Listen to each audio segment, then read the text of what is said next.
नमस्कार दोस्तों, राजश्री एजुकेशन में आपका स्वागत है। दोस्तों आज हम बात करेंगे कि अरस्तू का नागरिकता का सिद्धांत, अर्थात अरस्तू ने नागरिकता से संबंधित क्या विचार दिया।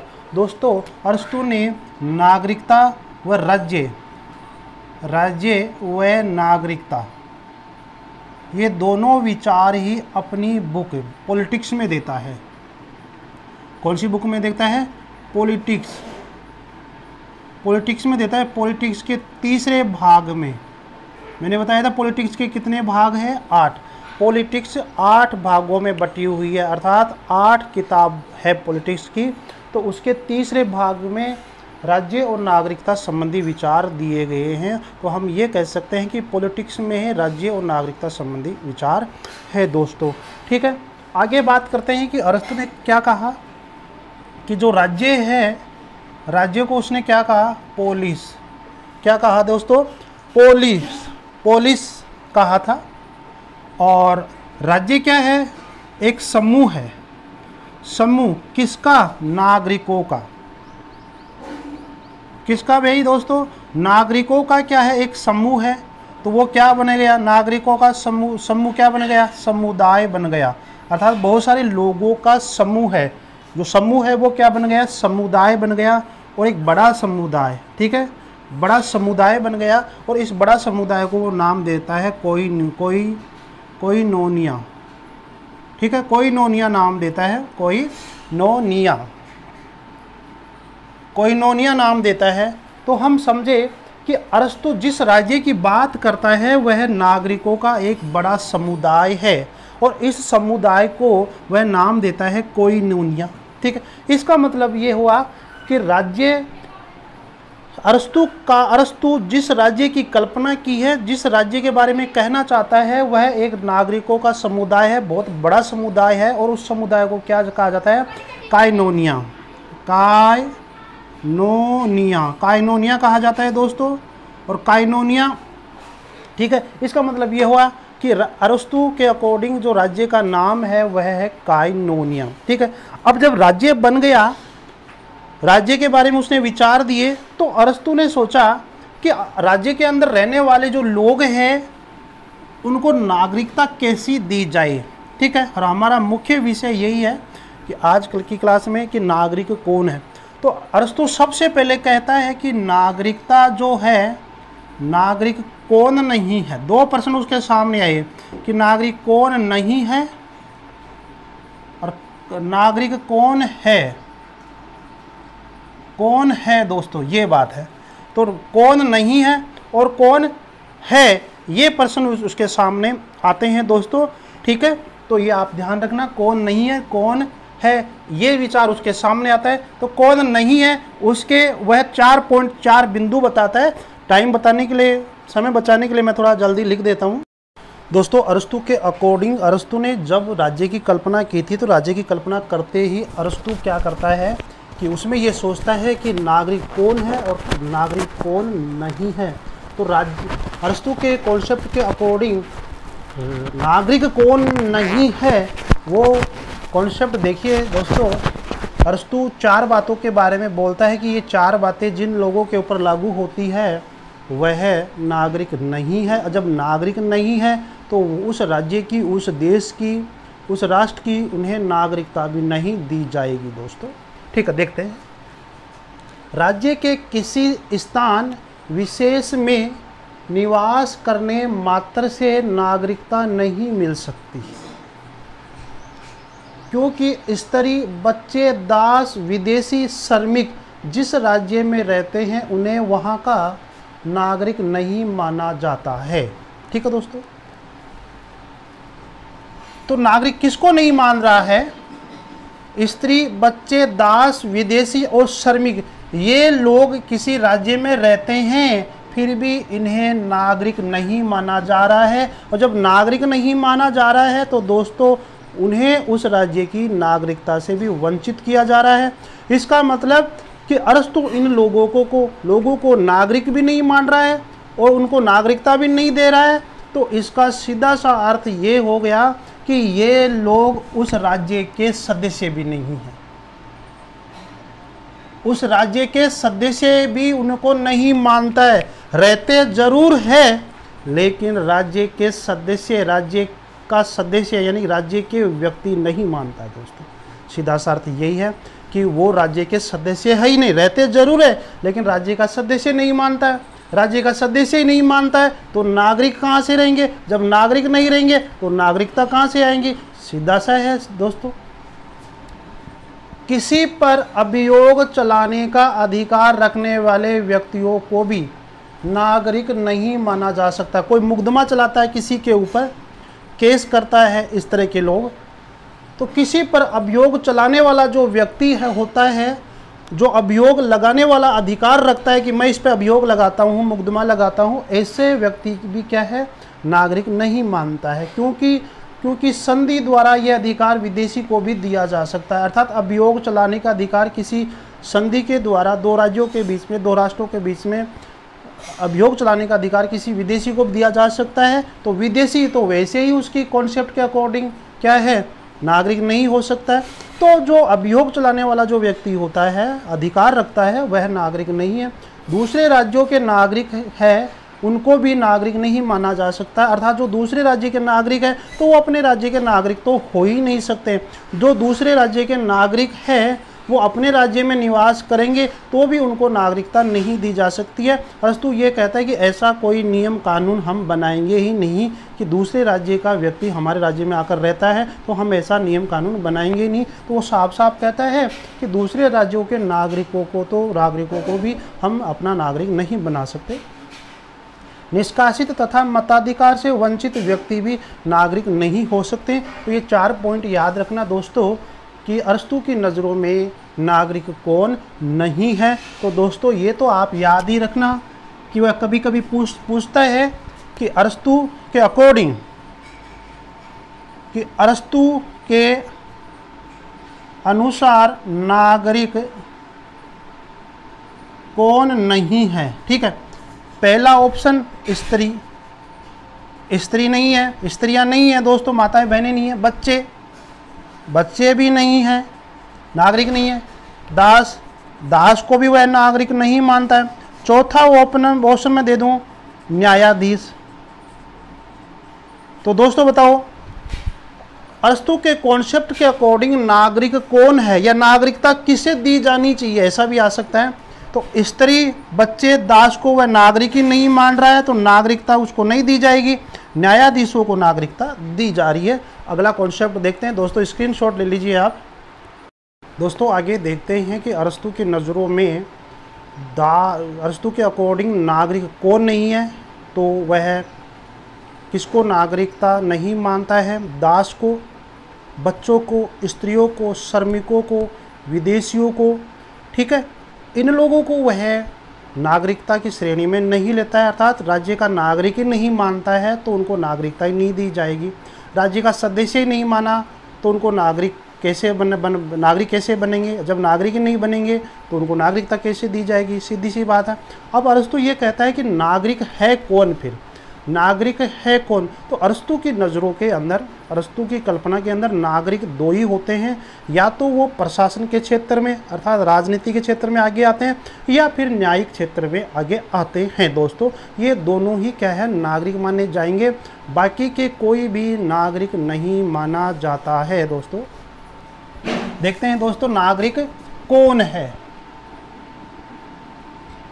कि नागरिक कौन है अरस्तु के अकॉर्डिंग। ठीक है, अरस्तु कहता है नागरिक वही है जो न्याय व्यवस्था का मतलब न्यायपालिका, हाई कोर्ट, सुप्रीम कोर्ट, ठीक है, ऐसे न्याय व्यवस्था एवं व्यवस्थापिका। और व्यवस्थापिका मतलब जो संसद में जो जनप्रतिनिधि बनते हैं उनकी बात करता है। व्यवस्थापिका के सदस्य के रूप में भाग लेता है, या दोनों में भाग लेता है या फिर किसी एक में भाग ले रहा है, या तो न्यायाधीश हो या फिर व्यवस्थापिका में काम कर रहा हो या फिर दोनों में काम कर रहा हो, क्योंकि ये दोनों ही प्रभुसत्ता के प्रमुख कार्य है। इसका मतलब ये हो गया कि कहीं ना कहीं अरस्तु यही कहना चाहता है कि जो न्याय व्यवस्था में न्यायाधीश लोग और जो व्यवस्थापिका में प्रधानमंत्री, राष्ट्रपति, मंत्री लोग होते हैं, मंत्री परिषद होती है, वे लोग ही नागरिक माने जाएंगे, बाकी के लोग तो नागरिक है ही नहीं।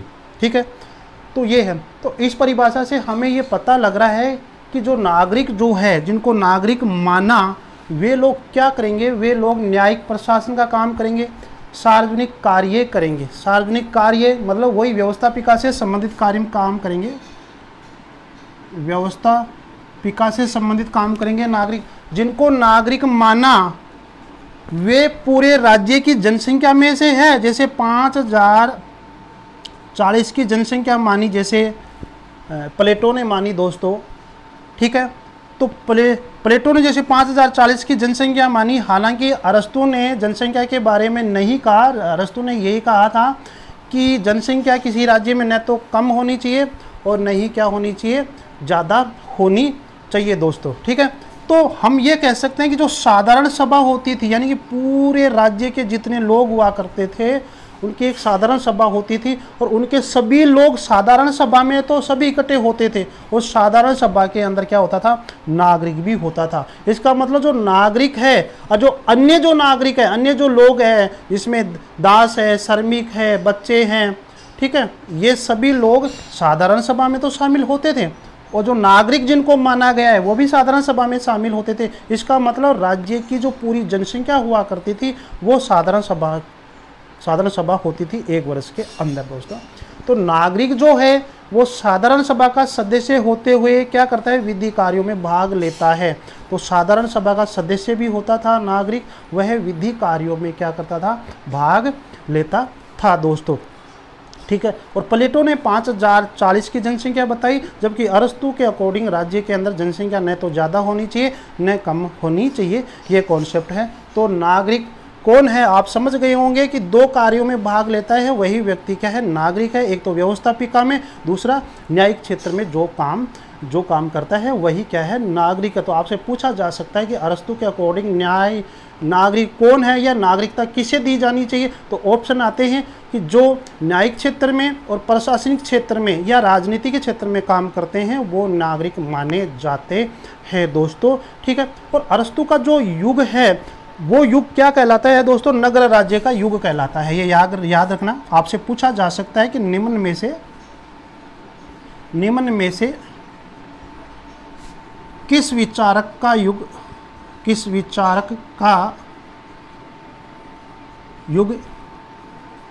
नगर राज्य का युग कहलाता है।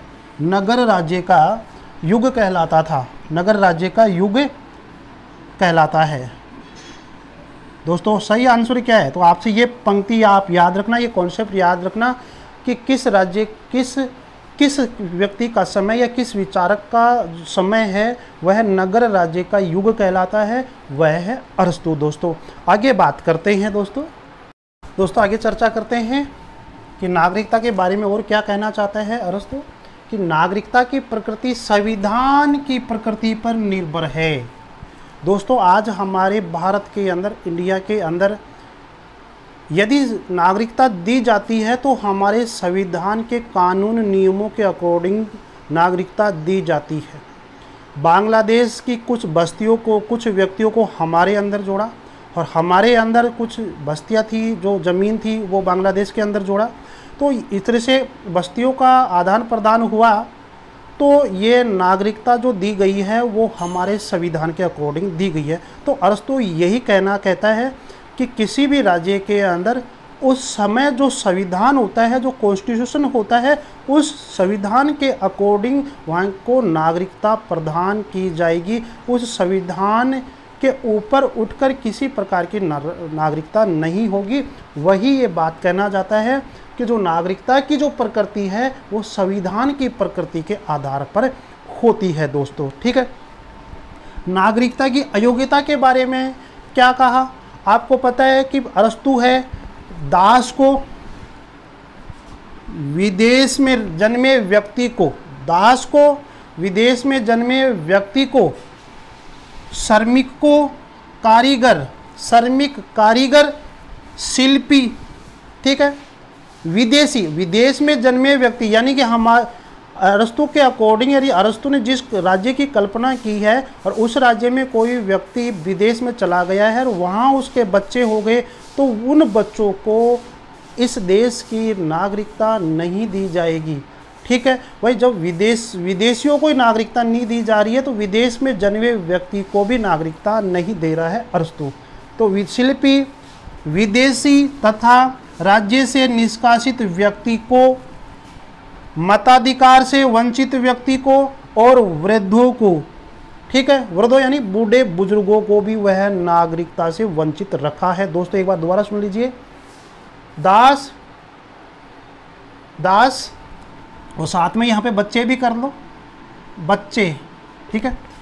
दास, विदेश में जन्मे व्यक्ति, श्रमिक, कारीगर, शिल्पी, विदेशी, राज्य में निष्कासित व्यक्ति, मताधिकार से वंचित और वृद्धों, बड़े बुजुर्गों और बच्चों को वह नागरिक नहीं मानता है, अर्थात ये व्यक्ति नागरिकता के लिए क्या है, अयोग्य है। क्या है, अयोग्य है, इनको नागरिक नहीं माना। अब नागरिक क्यों नहीं माना?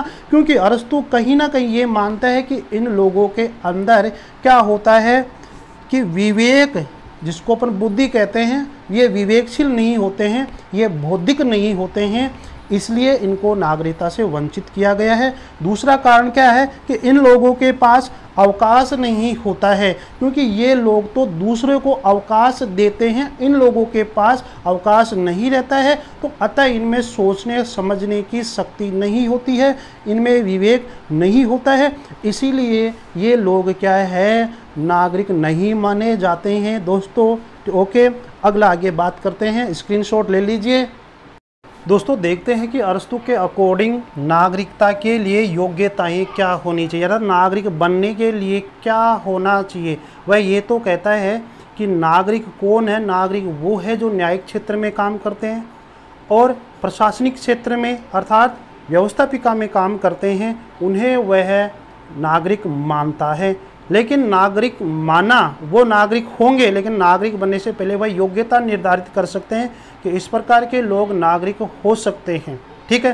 तो वो योग्यता देखते हैं कि नागरिकता के लिए शासन करने की योग्यता के साथ साथ, शासन करने की योग्यता के साथ साथ शासन करने का गुण भी होना चाहिए, अर्थात जो इस प्रकार का गुण रखता है, इस प्रकार की योग्यता रखता है, उसको नागरिक बनाया जा सकता है।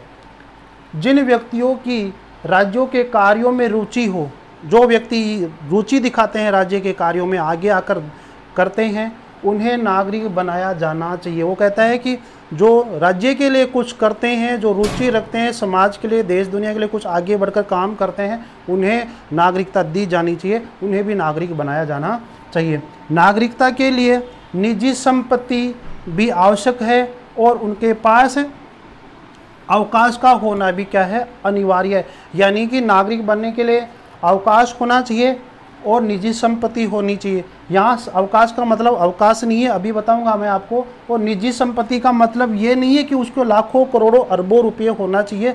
अरस्तु ने 3-4 कैटेगरी बनाई है अरस्तु ने, ठीक है। और उस 4 कैटेगरी के अकॉर्डिंग क्या होनी चाहिए, पैसा होना चाहिए, ठीक है। तो इस कैटेगरी की बात करता है कि इस व्यक्ति के लोग क्या है, इनके पास क्या है कि निजी संपत्ति रहती है, अर्थात अपनी आवश्यकताओं को पूरा करने के लिए तो निजी संपत्ति रहती ही है, लेकिन इनके पास थोड़ी और निजी संपत्ति होती है, तो ऐसे लोगों की वो बात करता है। तो निजी संपत्ति व अवकाश का होना अनिवार्य है। नागरिक बनने के लिए बौद्धिक व नैतिक योग्यता भी होना चाहिए, विवेकशील तो होना ही चाहिए, और जिनमें विवेक ही नहीं होगा तो अरस्तु ने कहा है कि ऐसे व्यक्ति प्रकृति से ही दास बने हैं, ठीक है। तो जो प्रकृति से दास बने हैं तो वो तो दासों को तो नागरिक मानता ही नहीं है। तो इसलिए जिनमें विवेक है और जिसमें नैतिक गुण है वो स्वामी बनने के लिए योग्य है। जो स्वामी बनेगा, जो राजा बनेगा, तो मेरे दोस्तों वो व्यक्ति या तो जाएगा राजनीति के क्षेत्र में या फिर न्यायिक क्षेत्र में, और जब न्यायिक क्षेत्र में जाएगा, राजनीति में जाएगा, प्रशासनिक क्षेत्र में जाएगा, तो वो नागरिक होना स्वाभाविक है। दोस्तों ये इनकी योग्यताएँ हैं, स्क्रीनशॉट ले लीजिए। आगे देखते हैं दोस्तों, आगे देखते हैं कि अरस्तु ने अवकाश की अवधारणा पर बल दिया था। हमें अवकाश समझना है। आपसे छोटा सा क्वेश्चन भी पूछा जा सकता है दोस्तों कि अरस्तु के ये अवकाश की अवधारणा किसकी है, ये क्वेश्चन आ सकता है। तो अरस्तु की है। अब अवकाश समझना है कि अवकाश का मतलब ऐसा नहीं है कि संडे के दिन छुट्टी होती है या अन्य किसी सरकारी विभाग में कोई छुट्टी आ गई तो आराम से घर पे सोएंगे, मस्त रहेंगे, ऐश करेंगे, ऐसा नहीं है दोस्तों। अरस्तु की शब्दावली के अंदर अवकाश एक अलग ही चीज़ है। वो क्या है दोस्तों, देखिए, अब जिन व्यक्तियों को अरस्तु ने नागरिक नहीं माना,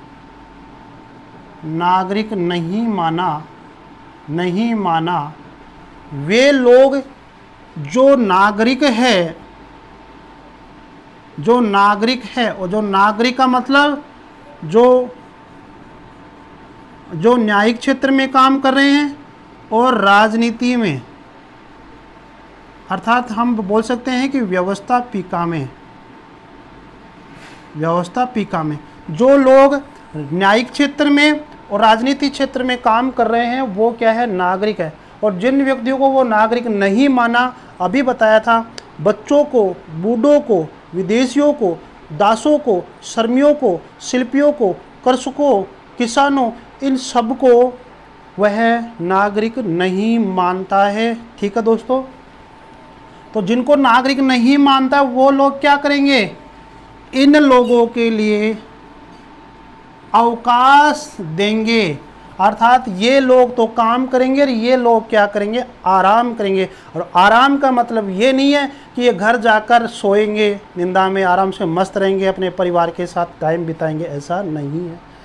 ये लोग काम करेंगे तो ये लोग जगेंगे दोस्तों, ये इस समाज के लिए, इस देश के लिए, इस दुनिया को सुधारने के लिए क्या बनाएंगे, कानून नियम बनाते रहेंगे, सोचते रहेंगे कि अच्छा सा अच्छा प्रशासन कैसे चले, अच्छा सा अच्छा सबसे बेस्ट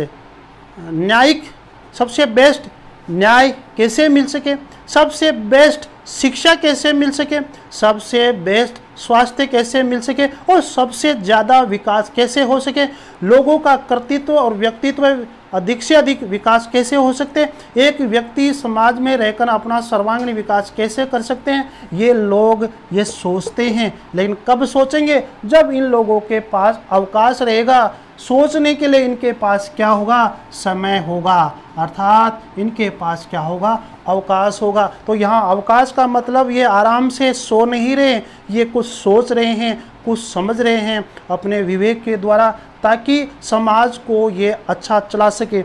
एक न्यायिक क्षेत्र में काम करने वाला न्यायिक व्यक्ति, जो जज होते हैं, वकील होते हैं, इनके पास पर्याप्त समय होगा तो यह विभिन्न प्रकार की धाराओं को आराम से पढ़ेंगे, दूध का दूध और पानी का पानी जैसी वो न्याय करने की कोशिश करेंगे। राजनीति में रहने वाले लोगों के पास अवकाश रहेगा तो ये अच्छे सोच समझ कर क्या है कि कानून व्यवस्था को ये चालू करेंगे, क्रियान्वयन करेंगे दोस्तों। तो ये बात है। तो यहाँ पर अवकाश का मतलब आराम नहीं है। अवकाश किसके लिए है? अवकाश है जो लोग नागरिक है, अर्थात न्यायिक क्षेत्र में काम करने वाले और राजनीति क्षेत्र में काम करने वाले लोगों के लिए अवकाश है, समय है, ठीक है। और अवकाश प्रदान कौन करता है? जिनको वह नागरिक नहीं मानता है, अर्थात दास लोग काम करेंगे, श्रमिक लोग काम करेंगे, ऐसे लोगों को दास नहीं मानता। ये लोग काम करेंगे तो इनको क्या मिलेगा? अवकाश मिलेगा। और अवकाश मिलेगा तो इनके सोचने और समझने की जो शक्ति है वो ज़्यादा रहेगी। और सोचने समझने से क्या है, कानून नियम अच्छे बनेंगे। न्यायिक क्षेत्र में न्यायिक वाला व्यक्ति जज है, वो दूध का दूध पानी का पानी की तरह जो कहावत है उसकी तरह वो न्याय करेंगे। और राजनीति के क्षेत्र में जो काम करने वाले लोग हैं वो ये सोचेंगे ज़्यादा से ज़्यादा हम कैसी योजनाएं बनाएं ताकि राज्य का क्या हो सके, योजनाओं के माध्यम से भला हो सके दोस्तों। तो ये उसकी अवकाश की अवधारणा से संबंधित एक कॉन्सेप्ट है जो कि नागरिकता के अंदर ही है, ठीक है। आगे बात करते हैं, स्क्रीनशॉट ले लीजिए दोस्तों। आगे हम कुछ प्लेटो व अरस्तु के विचारों में कुछ अंतर देख लेते हैं दोस्तों। अरस्तु सभी व्यक्तियों जैसे कि अशिक्षित व गैर राजनीतिक सभी व्यक्तियों को नागरिक माना, ठीक है। प्लेटो ने अपने आदर्श राज्य की और अपने उप आदर्श राज्य की जब कल्पना की थी तो तमाम सभी प्रकार के व्यक्ति राज्य के क्या होते हैं, नागरिक होते हैं। चाहे वह दास हो, चाहे वह श्रमिक हो, चाहे कुशल हो, चाहे अकुशल श्रमिक हो, कैसे भी हो दोस्तों, वह सभी प्रकार सभी रूप से नागरिक माने जाएंगे। जबकि अरस्तु क्या कहता है कि अरस्तु के अकॉर्डिंग दास, बच्चे, वृद्ध, विदेशी, स्त्रियां और वृद्ध हो गए, और जिन पे ये विदेशी 2 बार आ गया, जिनको मताधिकार से वंचित रखा गया है या निष्कासित कर दिया गया है, वे लोग नागरिक होंगे ही नहीं। तो ठीक है, तो अरस्तु के अकॉर्डिंग कुछ लोग नागरिक होते हैं, कुछ लोग नागरिक नहीं होते, जबकि प्लेटो के अकॉर्डिंग सभी लोग राज्य के नागरिक होते हैं। प्लेटो क्या कहता है कि एक अच्छा व्यक्ति एक अच्छा नागरिक, ये एक स्पेशल बात बोल दी कि एक अच्छा व्यक्ति, गुणशील गुणवान व्यक्ति अच्छा नागरिक होता है। अरस्तु क्या कहता है कि जरूरी नहीं है कि एक अच्छा व्यक्ति हमेशा अच्छा ही रहे, वह बुरा भी हो सकता है। और एक अच्छा नागरिक अच्छा जो व्यक्ति होती है, अच्छा व्यक्ति होता है, उसकी नागरिकता वहाँ के संविधान के अकॉर्डिंग बदल जाती है। अर्थात उसका व्यक्तित्व, कर्तृत्व, उसके गुण वहाँ के संविधान के अकॉर्डिंग बदल जाते हैं, इसलिए नागरिकता भी उनको वहाँ के संविधान के अकॉर्डिंग दी जाती है। और अरस्तु ने नागरिकता के बारे में क्या कहा था कि जैसा संविधान होता है, जैसे संविधान की प्रकृति होती है, उसी प्रकृति के अकॉर्डिंग नागरिकता दी जाती है। तो वो बात है दोस्तों।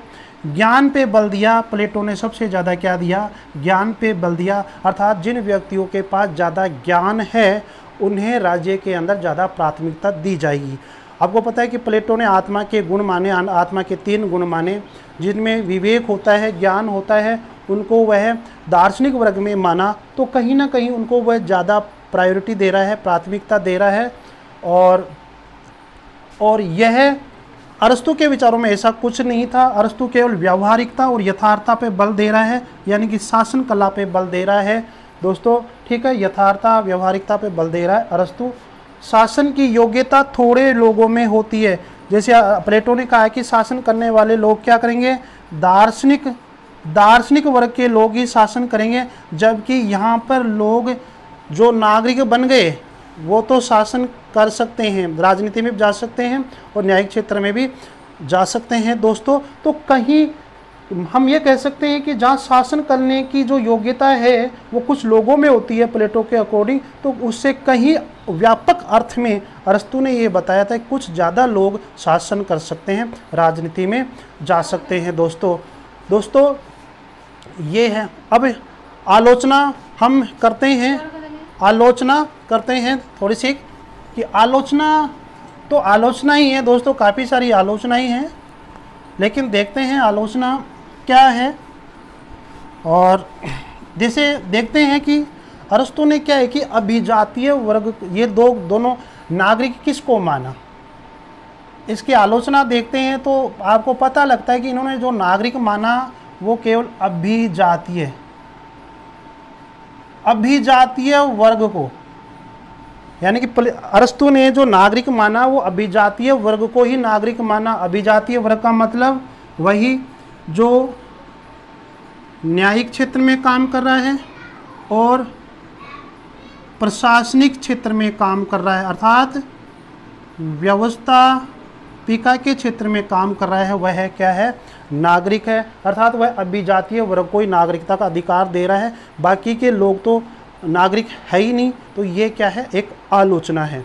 ठीक है, और अरस्तु ने क्या किया कि एक जो समाज होता है, अरस्तु ने जिस समाज की बात की, अर्थात जिस काइनोनिया की बात की दोस्तों, काइनोनिया की बात की, उस काइनोनिया के अंदर समाज का अधिकांश वर्ग जिसको वह बच्चे समझता है, जिनको वह स्त्रियां समझता है, जिनको वह वृद्ध मानता है, जिनको वह मताधिकार से वंचित मानता है, जिनको वह निष्कासित कर दिया है, ऐसे कृषक है, श्रमिक है, शिल्पी है, दास है, इनको किसी को भी क्या है वह नागरिक नहीं मानता है। तो समाज का अधिकांश वर्ग को नागरिक नहीं मानता है। तो जब नागरिक नहीं मान रहा है तो इसका मतलब वो उन्हें राज्य का हिस्सा भी नहीं मानता है। जब राज्य का हिस्सा नहीं है तो नागरिक नहीं है, और जब नागरिक नहीं है तो उस राज्य की उनको नागरिकता भी नहीं दी जाएगी दोस्तों। तो समाज के एक बहुत बड़े वर्ग को, बहुत बड़े समाज के बहुत ज़्यादा लोगों को नागरिकता से वंचित रखा गया है, जबकि ये इस तरह से होना नहीं चाहिए। ये एक क्या है, आलोचना है दोस्तों। और ध्यान दो, जो जिन लोगों को वो नागरिक नहीं माना है उनको वह एक उपकरण माना है। उपकरण कैसा, सजीव उपकरण माना है। अर्थात जो नागरिक नहीं है वो केवल उत्पादक का काम करेंगे। किसके लिए? न्यायिक क्षेत्र में काम करने वाले जो नागरिक होते हैं उन लोगों के लिए, जो प्रशासन में काम करते हैं उन लोगों के लिए ये उत्पादक का काम करते हैं दोस्तों। तो ये जो जिनको नागरिक नहीं माना है वो उनको वह एक उपकरण मानता है। कौन? अरस्तु। अर्थात एक सजीव उपकरण है, वो केवल कमाने का काम ही करेगा, जबकि ऐसा नहीं होता है। जो उत्पादक वर्ग का व्यक्ति है वह भी न्यायिक क्षेत्र में जा सकता है, वह भी राजनीति क्षेत्र में जा सकता है दोस्तों। ठीक है, ऐसा माना था अरस्तु का, जब ये इसकी क्या है, एक आलोचना है दोस्तों। ठीक है, तो हम ये कह सकते हैं कि वह एक संकुचित विचार दे दिया नागरिकता से संबंधित। वह नागरिकता दो ही लोगों को, यानी दो वर्गों को देता है, न्यायिक क्षेत्र में और प्रशासन क्षेत्र में काम करने वाले, अर्थात राजनीतिक क्षेत्र में काम करने वाले दो लोगों को। बाकी समाज के बहुत बड़े हिस्से को वह नागरिक नहीं मानता है। तो हम ये कह सकते हैं कि उनका जो दृष्टिकोण है, उसकी सोच है नागरिकता से संबंधित अरस्तु की, वह कहीं ना क्या है, संकुचित है। तो इस प्रकार से क्या है कि हम ये कह सकते हैं कि उसकी कुल मिलाकर नागरिकता से संबंधित जो विचार है उसकी क्या है, आलोचनाओं से भरा हुआ है दोस्तों। वीडियो को लाइक शेयर सब्सक्राइब जरूर करना। धन्यवाद दोस्तों।